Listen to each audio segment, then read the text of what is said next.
സരീഷ്, ഇപ്പോൾ പരിക്കേറ്റവരുടെ നിലയെപ്പറ്റി എന്തെങ്കിലും വിവരങ്ങൾ ലഭിക്കുന്നുണ്ട്? കാരണം ഈ കൗൺസിലർ അടക്കം വന്നിട്ട് 3 പേർ മരിച്ചു എന്നുള്ള തരത്തിൽ ഒരു അനൗദ്യോഗിക റിപ്പോർട്ടുകളൊക്കെ നമുക്കിപ്പോൾ ലഭിക്കുന്നുണ്ടല്ലോ. അപ്പോൾ 2 പേർ മരിച്ചു എന്നാണ് സരീഷ് അവിടെ നിന്ന് റിപ്പോർട്ട് ചെയ്യുന്നതെങ്കിലും ഈ പരിക്കേറ്റവരുടെ നില ഇപ്പോൾ എങ്ങനെയാണ്? ഒരാളുടെ നില അതീവ ഗുരുതരമെന്നും പറയുന്നു.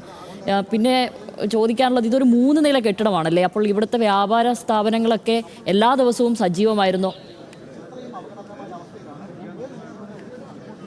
3 പേർ മരിച്ചു എന്നാണ് നിലവിൽ ഏറ്റവും പുതുതായി വരുന്ന വിവരം. 3 പേർ ഈ കോഴിക്കോട്ടെ ഈ കെട്ടിടത്തിൻ്റെ സൺഷെയ്ഡ് കോൺക്രീറ്റ് സ്ലാബ് തകർന്നു വീണ് 3 പേർ മരിച്ചിരിക്കുന്നു എന്നാണ്. മരണം 3 ആയിരിക്കുന്നു. കോഴിക്കോട് വലിയങ്ങാടിയിലാണ് കെട്ടിടം തകർന്നു വീണ് നിലവിൽ 3 പേർക്ക് ദാരുണാന്ത്യം സംഭവിച്ചിരിക്കുന്നത്. ജബ്ബാർ, അഷ്റഫ്, ബഷീർ എന്നിവരാണ് മരിച്ചതെന്നാണ് മനസ്സിലാക്കുന്നത്.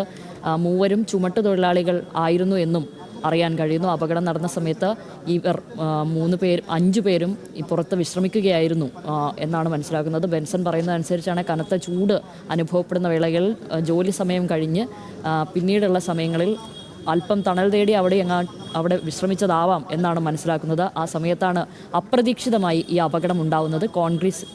കോൺക്രീറ്റ് സ്ലാബ് അതിൻ്റെ ഷെയ്ഡ് തകർന്നു വീണാണ് ഈ 5 പേരും അപകടത്തിൽപ്പെട്ടത്. അതിനുശേഷം ഫയർഫോഴ്സ് എത്തി. അവിടെയുള്ള ചുമട്ടുതൊഴിലാളികളും മറ്റ് തൊഴിലാളികളും വ്യാപാരികളും ഒക്കെ ചേർന്നാണ് അവിടെ രക്ഷാപ്രവർത്തനം നടത്തിയത്.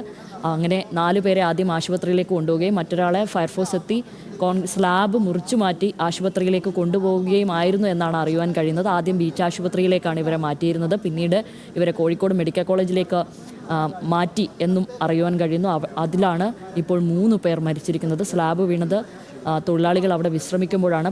കോർപ്പറേഷൻ്റെ ഉടമസ്ഥതയിലുള്ള 50 വർഷത്തിൽ കൂടുതൽ, 60 വർഷവും എന്നും പറയുന്നു, 50 വർഷത്തോളം കൂടുതൽ കാലപ്പഴക്കമുള്ള കെട്ടിടമാണ് ഇവിടെയുള്ളത്. അപ്പോൾ കോർപ്പറേഷൻ്റെ ഭാഗത്ത് നിന്ന് ഇത് പൊളിച്ചു മാറ്റാൻ നോട്ടീസ് നൽകിയിരുന്നോ എന്നടക്കമുള്ള കാര്യങ്ങൾ ബെൻസൺ റിപ്പോർട്ട് ചെയ്യുന്നതും സരീഷ് റിപ്പോർട്ട് ചെയ്യുന്നതും അനുസരിച്ച് ഈ വ്യാപാരികളും തൊഴിലാളികളും, അവിടെയുള്ള ചുമട്ടുതൊഴിലാളികളും വ്യാപാരികളും ഒക്കെ തന്നെ ഈ കെട്ടിടത്തിൻ്റെ കാലപ്പഴക്കം സൂചിപ്പിച്ചുകൊണ്ട് ഇത് അപകടാവസ്ഥയിലാണ് എന്ന് ചൂണ്ടിക്കാട്ടി കോർപ്പറേഷനിൽ അപേക്ഷയടക്കം നൽകിയിരുന്നു എന്നും പറയുന്നുണ്ട്. അങ്ങനെയെങ്കിൽ ഇത് ഇപ്പോഴും പ്രവർത്തിക്കാൻ എങ്ങനെ അനുമതി കിട്ടി എന്നുള്ളതും ഈ ഘട്ടത്തിൽ ഒരു ചോദ്യമായി വരികയാണ്.